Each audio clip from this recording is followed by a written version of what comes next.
सीईटीचा paper कमी वेळेत सोडवायचा आहे. शॉर्टकट्स वापरायचेच आहेत.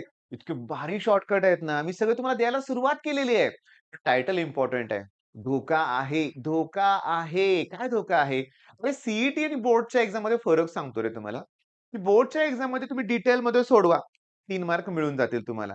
पण सीईटीत काय करायचंय, की तुम्हाला तुमचं ॲन्सर ऑप्शनशी मॅच करायचंय.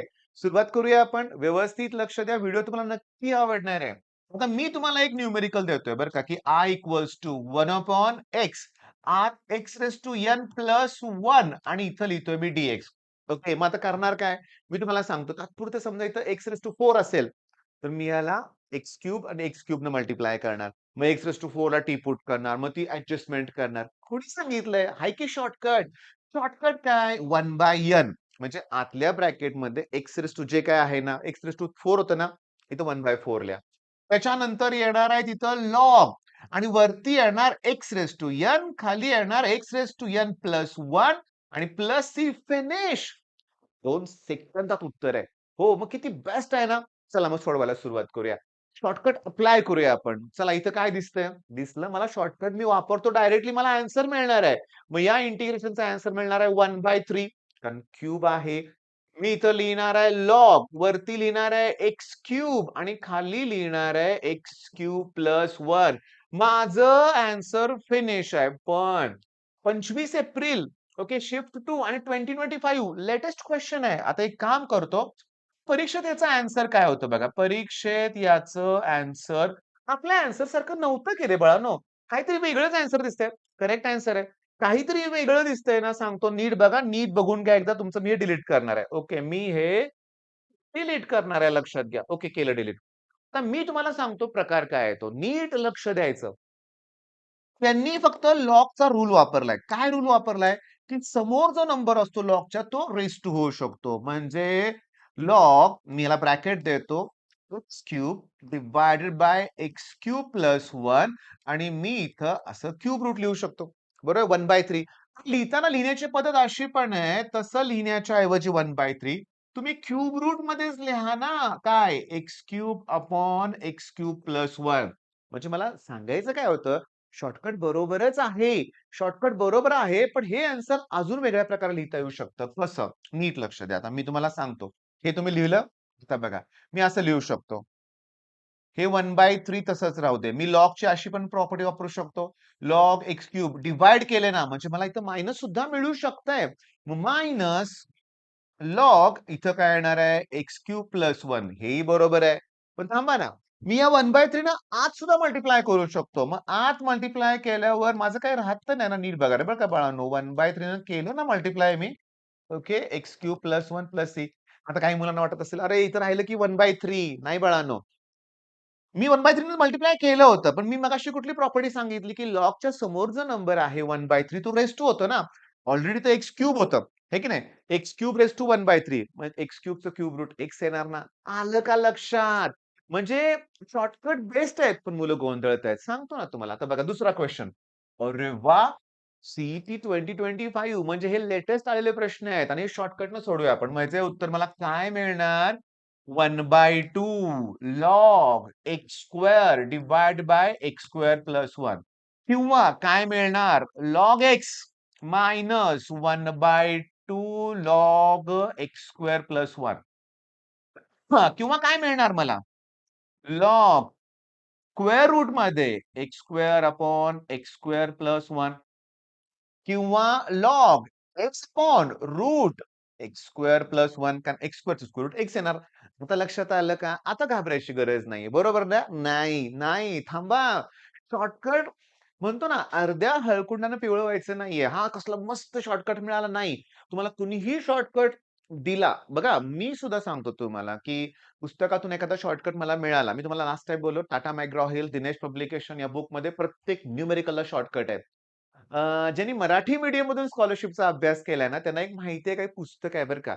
मराठी नाव सांगतो, क्लृप्त्या आणि सूत्रे असं एक पुस्तक आहे. स्कॉलरशिपसाठी आहे बरं का. तो एक न्यूमेरिकलला शॉर्टकट आहे. ते पण नाही उपयोग होत, जर त्याची प्रॅक्टिस केली नाही तर लक्षात घ्या. म्हणजे हे न्यूमेरिकल्स पण तुला प्रॅक्टिस करायचे आहेत. आता चला हे पुस्तकातलं न्यूमेरिकल आहे. अप्लाय होणारच नाही तुमचा शॉर्टकट का? मायनस साइन आहे. मग इथला शॉर्टकट सांगू तुम्हाला, याचं उत्तर बघा. मग इथं 1/3 येणार.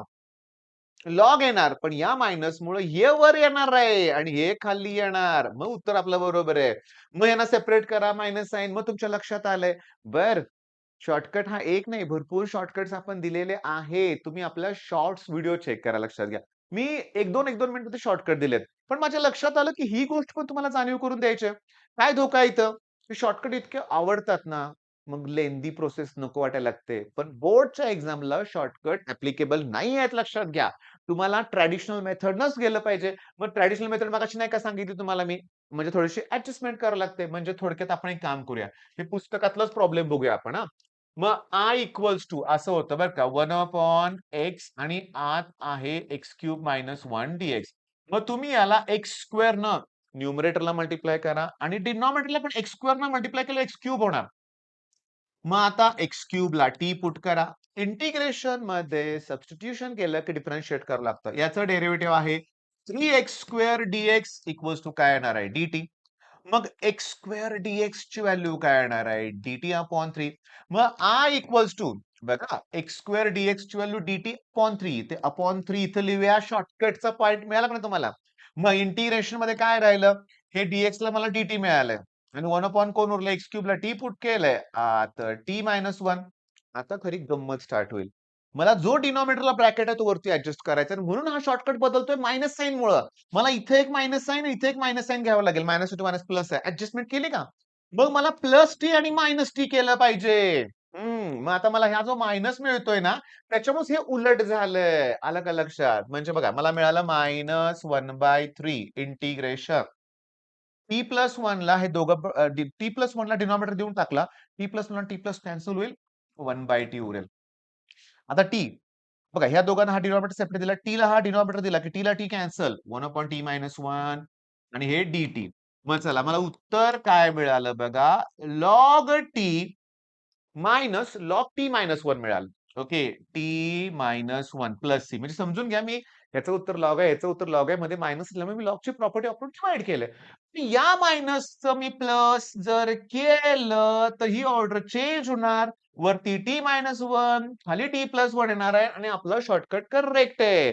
मग बाळांनो 7-8 मिनिटं मी डिटेल एक्सप्लेन करण्यासाठी हा व्हिडिओ का बनवला? मी याच्यावरती 1 मिनिटात शॉर्ट देऊन मोकळा झालो असतो आणि मी 1 मिनिटात तो पहिला शॉर्टकट दिला असता. कुठला? हा. पण तो मायनसला ॲप्लिकेबल आहे का? नाहीये, उलटं होतंय. जर इथं मायनस साइन असेल, तर ते वरती जाईल. बरं. हे उत्तर चुकीचं आहे का? नाहीये. पण यात चेंजेस कसे सांगितले मी तुम्हाला मी? हे 1/n² होऊ शकतं. पुन्हा प्रॉपर्टीनुसार चेंजेस होऊ शकतात. हाच मेन फरक आहे. त्यामुळे मी कितीतरी मुलं बघितलेत, की बोर्डच्या एक्झाममध्ये पैकीच्या पैकी मार्क पाडणारी मुलं सीईटीत मागं पडतायत. सीईटीत तुम्हाला आन्सरला ट्विस्ट करायला जमलं पाहिजे. ओके. आन्सरला ट्विस्ट केलं पाहिजे. त्यात चेंजेस करायला तुम्हाला जमलंच पाहिजे हे लक्षात घ्या. ओके. मग आता विचार कसला करताय? या आपल्या सह्याद्री ट्युटोरियल चॅनलवरती तुम्हाला बेस्ट कंटेंट मिळतोय. त्यामुळे चॅनलला सबस्क्राईब करणं गरजेचं आहे. मित्रांबरोबर चांगले अभ्यासू मित्रांबरोबर आपलं चॅनल शेअर करा. 3000 पेक्षा जास्त व्हिडिओ आहेत, पण नवीन व्हिडिओ सातत्यानं तुम्हाला मिळणार आहे. आणि माझं तर टार्गेटच आहे, की यावर्षी प्रत्येक मुलाचा रिझल्ट चांगला लागला पाहिजे. जो प्रामाणिकपणे अभ्यास करतोय अशा मुलांचा. आणि हे माझं स्वप्न पूर्ण तुम्ही करून दाखवणार आहात. All the best.